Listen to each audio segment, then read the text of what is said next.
अस्सलामुअलैकुम दोस्तों और साथियों, उम्मीद है आप लोग खैरियत से होंगे। इस वीडियो में हमने दो चीज़ों पे बात करनी है।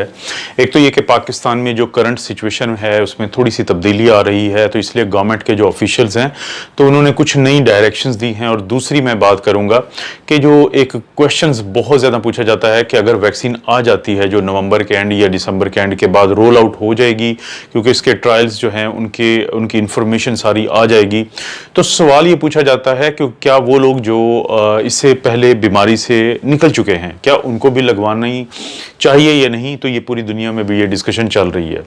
तो दोस्तों, जो पहला सिचुएशन है पाकिस्तान में वो ये है कि जो पाकिस्तान में ऑफिशियली ये बता दिया गया है कि अब आपको पब्लिक प्लेसेस पे यानी पब्लिक और प्राइवेट सेक्टर्स में हर जगह पे अब आपको मास्क पहनना पड़ेगा और एसओपीज यानी स्टैंडर्ड ऑपरेशनल जो प्रोसीजर्स हैं जिसमें कि फिजिकल डिस्टेंसिंग है और हैंड वॉशिंग है उनको फॉलो करना पड़ेगा।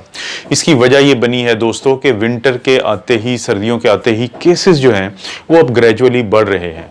और ऑफिशियली ये बताया गया है कि पहले अगर केसेस एक दिन में 400 होते थे तो वो अब जो केसेस हैं वो 700 के करीब पर डे हो चुके हैं। इसी तरह पाकिस्तान में जो मॉर्टेलिटी है वो 2% से 3% की तरफ चली गई है और ये केसेस के बढ़ने के साथ साथ हो रहा है। इसको क्योंकि ये पहले भी काफ़ी दफ़ा हम बात कर चुके हैं कि जब ये सर्दियां आएंगी तो सर्दियों में तमाम वो इन्फेक्शंस बढ़ती हैं जो जैसा कि फ्लू की है या वो तमाम ऐसी इन्फेक्शंस जिनका ताल्लुक है हमारे एक दूसरे के करीब होने से, प्रॉक्सिमिटी से।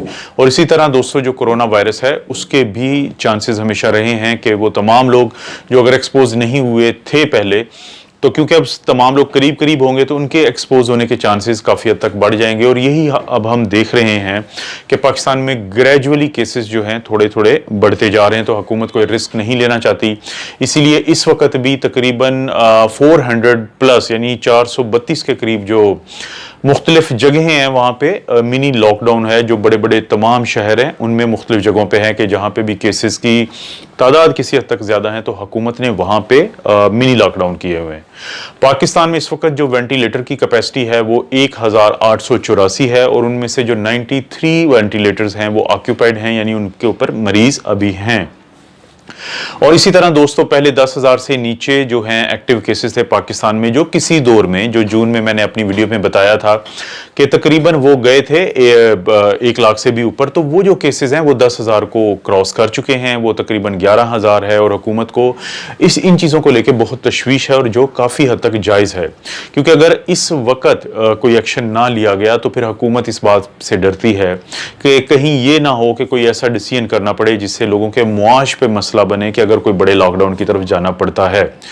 तो उम्मीद तो यही है कि गवर्नमेंट अगर लोगों को ये जैसे उन्होंने डायरेक्शंस दी है कि अब सारी पब्लिक प्लेसेस पे और पब्लिक और प्राइवेट जो ऑफिसेज हैं उनके अंदर सारे लोग जो हैं वो फेस मास्क पहनेंगे। और आप लोगों को पता है कि मैं भी कंटिन्यूसली आप लोगों से बात करता रहा हूं कि विंटर में केसेस ज़रूर बढ़ेंगे, डेट मेक सेंस। तो लोगों को चाहिए कि वो मास्क अपने पास रखें और जहां पे भी क्राउडिंग है, जहां पे भी कोई चांसेस होते हैं कि कोई केस हो सकता है, तो वहां पे वो मुहतात रहें। और साथ ही एक और बड़ी खबर जो हमारे एक वफाकी वजीर हैं उन्होंने दी है, उन्होंने ये कहा है कि PCR के साथ साथ अब एंटीजन की जो टेस्टिंग है वो भी पाकिस्तान में अलाउ कर दी गई है। और इसका मकसद क्या है? इसका मकसद है कि जो आलमी इदारा सेहत है WHO, तो उसकी डायरेक्शंस को फॉलो करना। तो मैंने एंटीजन पे कभी इसलिए कोई वीडियो नहीं बनाई थी क्योंकि पाकिस्तान में ये टेस्ट नहीं किया जाता, लेकिन अब जबकि ये अलाउ कर दिया गया है तो मैं इंशाल्लाह जो नेक्स्ट वीडियो है वो इस पे एंटीजन टेस्ट क्या है और इसका क्या फ़ायदा होता है तो इस पे ज़रूर वीडियो बनाऊंगा। लेकिन हुकूमत ने कहा है कि वो तमाम लोग जिनको अलामात होंगी तो उनका PCR भी किया जाएगा। तो एंटीजन और PCR की वजह से क्या होगा कि ज़्यादा से ज़्यादा लोगों की डिटेक्शन होगी।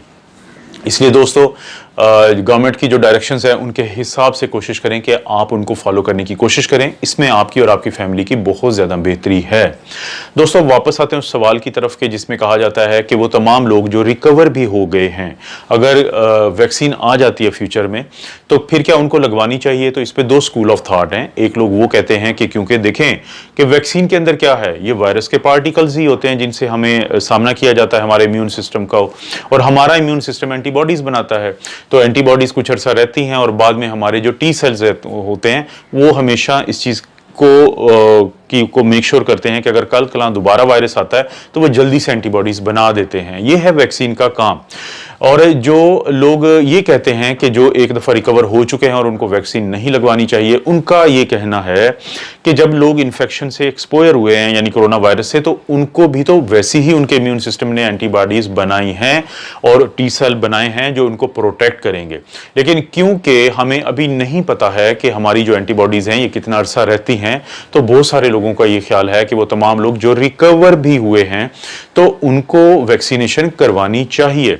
क्योंकि दोस्तों वैक्सीनेशन का मतलब होता है कि आपकी जो कम्युनिटी है उसकी एक इम्यूनिटी डेवलप हो, ताकि वो लोग जो कि चाहे वो एक्सपोज नहीं हुए थे, लेकिन जब लोगों की एक मखसूस तादाद वैक्सीन लगने के बाद उनके अंदर एंटीबॉडीज होंगी और वायरस को वो मौका नहीं मिलेगा सर्वाइव करने का आपकी कम्युनिटी में, तो वो लोग जो कि वल्नरेबल होते हैं, वो लोग जिनको कोविड के बाद कॉम्प्लिकेशन आने का ज्यादा डर होता है, जिसमें खास तौर पर बूढ़े बुजुर्ग या उम्र ज्यादा के लोग हैं, तो वो भी महफूज हो जाते हैं। तो इसको हम कहेंगे कम्युनिटी इम्यूनिटी।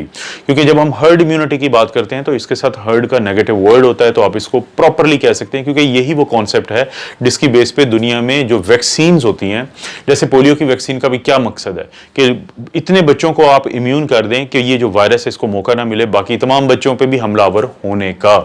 अच्छा दोस्तों, जो ये जो डिबेट है कि लोगों को वैक्सीन जो रिकवर हो चुके हैं कोविड से पहले उनको लगवानी चाहिए या नहीं, तो लोग इसमें दो मिसालें देते हैं। एक मिसाल है चिकन पॉक्स की। चिकन पॉक्स को हम वेरिशेला भी कहते हैं और इसको जो वो वायरस जो इसकी वजह बनता है वो है वेरिशेला जोस्टर वायरस। और ये जो चिकन पॉक्स के जो मरीज होते हैं इनके जिस्म पे दाने निकलते हैं जिनमें खारिश होती है, और ये दाने खास तौर पे होते हैं चेहरे पे, सीने पे और पीछे कमर पे। लेकिन जो शख्स चिकन पॉक्स से एक दफा इन्फेक्शन से निकल आता है तो फिर उसको किसी किस्म की वैक्सीन की जरूरत नहीं होती, क्योंकि वो उसको लाइफ लॉन्ग इम्यूनिटी मिल जाती है। एक तो एग्जाम्पल ये है, लेकिन दूसरी तरफ लोग एग्जाम्पल देते हैं कि देखें फ्लू वायरस जो है यानी इन्फ्लुएंजा जो वायरस है जो फ्लू करता है और वो हर साल होता है, तो हर साल लोगों को रेगुलरली वैक्सीन लगवानी पड़ती है। हालांकि एक साल वो बीमार हुए होते हैं तो दूसरी दफा उनको लगवानी इसलिए पड़ती है कि इसकी नेचर ऐसी है। अगरचे अभी तक म्यूटेशंस के बहुत ज्यादा चांसेस नहीं है, लेकिन उसी वक्त में री इन्फेक्शन के भी चांसेस हैं, क्योंकि री इन्फेक्शन के केसेस सामने आए हैं।